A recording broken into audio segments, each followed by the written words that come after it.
Okay, on the agenda slide underneath classwork, I want you to go down to where it says text here. Right here. Text here.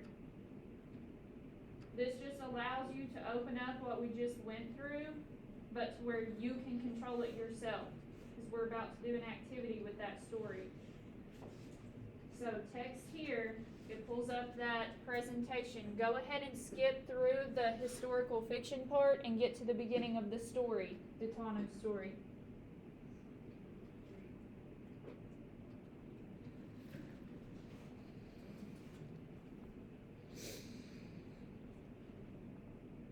Okay, then in Google Classroom, go to Assignments. The first thing underneath Assignments is the historical fiction chart. You're clicking on it and opening it up. Historical fiction chart underneath Assignments in Google Classroom.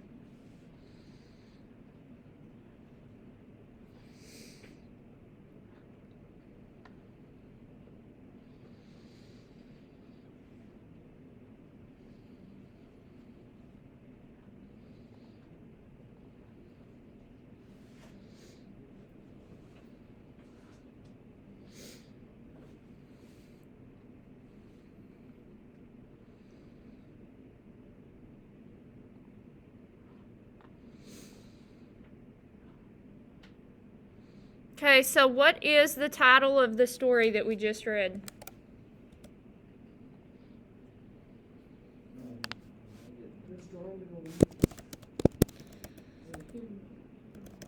The Strong and the Weak, Hammurabi's Code. Okay, you guys are following along as we fill in this chart.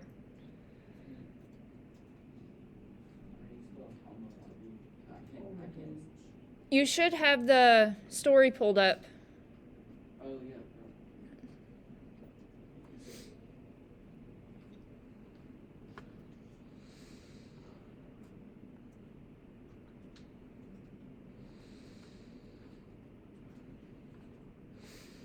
Okay, so the first characteristic that we are looking for is characters who lived or could have lived in the setting of the story. So who is one of the characters?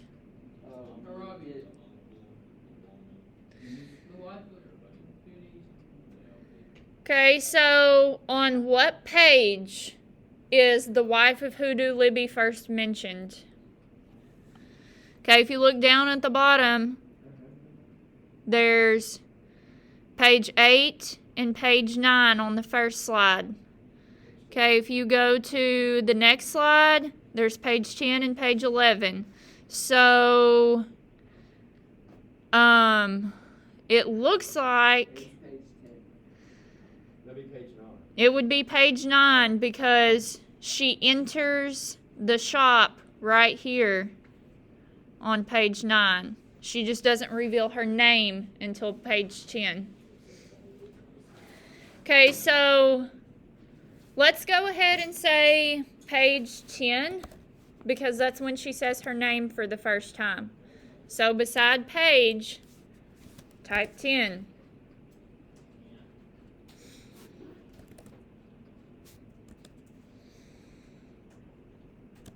Okay, and then a brief quote from this character. We could use, "I am the wife of Hoodoo Libby," said the woman. I am the wife of Hoodoo Libby, said the woman. Okay, what makes us think that this person could have been a real character in this time period?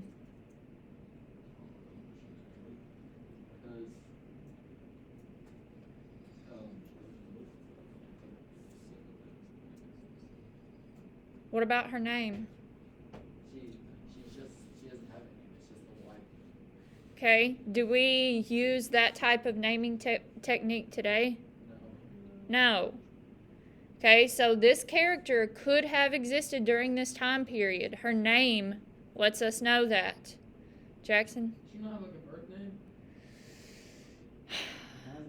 Yeah, but they just don't use it. Once they use it up until they're married. Once they're married, they go by their husband's name.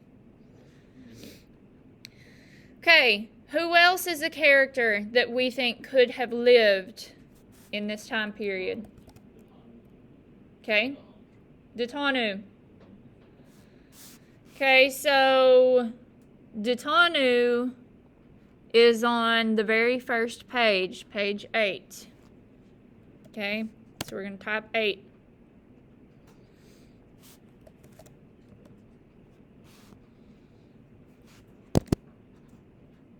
Okay, and then we're looking for a quote. What quote do y'all want to use? A short quote that says something about Ditanu. Ditanu had been living in a home. Okay, we can use that. It's at the top of page 9. Ditanu had been living in a home of sorts.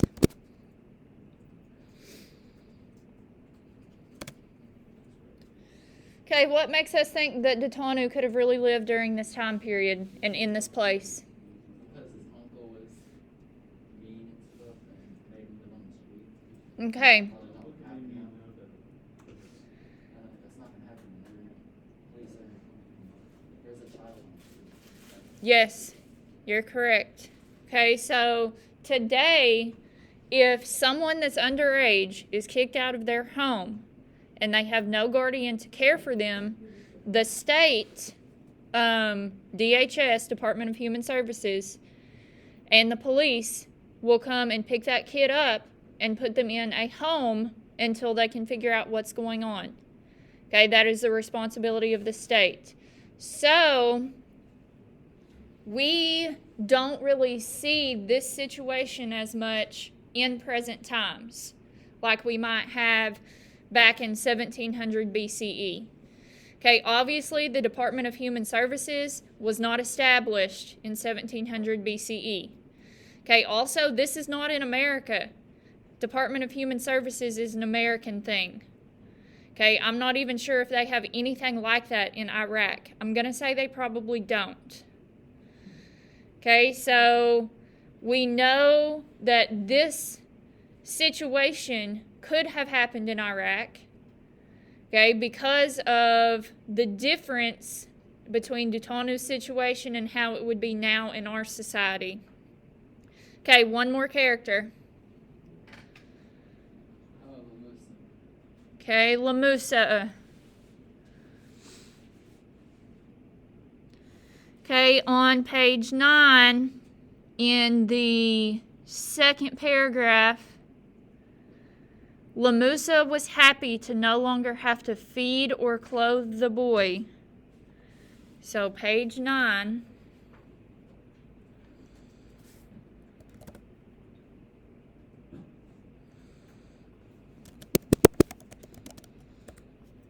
Lamusa was happy to no longer have to feed or clothe the boy. Have to feed or clothe the boy.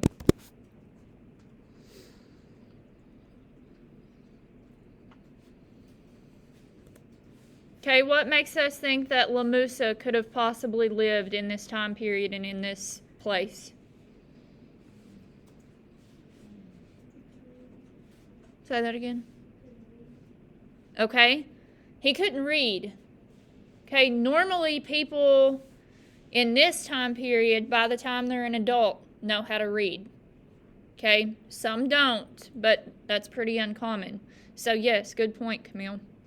Okay, also, today in America, when people are responsible for children, they are held responsible for those children. You couldn't just choose to not feed and not bathe your children. Okay, if the authorities find out about that, then you'll be in trouble. Okay, but here, obviously that wasn't the case. Lamusa could do whatever he wanted. Okay, events that occurred or could have occurred at the time the story is set. Okay, could be possible real past events. Okay, so what from the story could have actually occurred in that setting?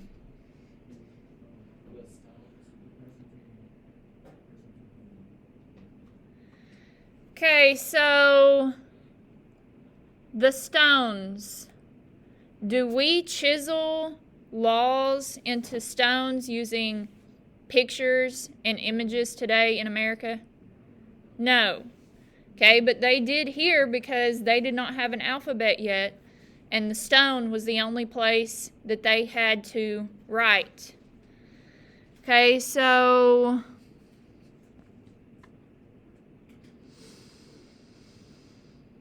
what page and what quote do we want to use for this?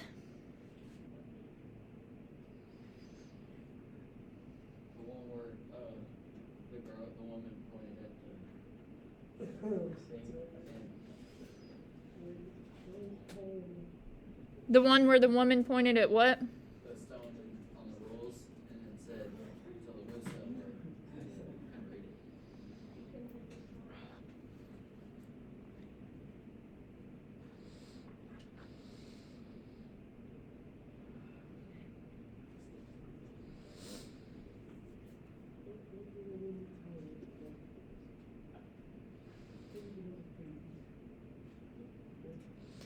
Okay, page 14. So the last slide. Down towards the end of the first column, she says, here it is, Law 88. If an artisan has undertaken to rear a child and teaches him his craft, the child cannot be demanded back. Okay, so page 14.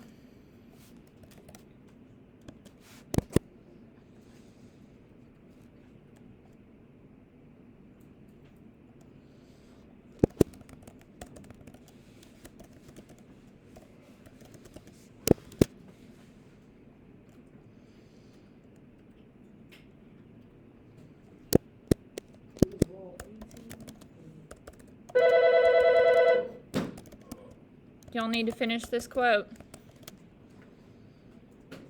If an artisan has undertaken to rear a child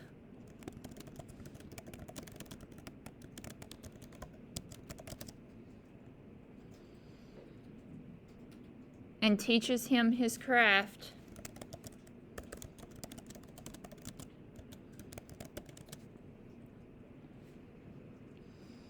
the child cannot be demanded back.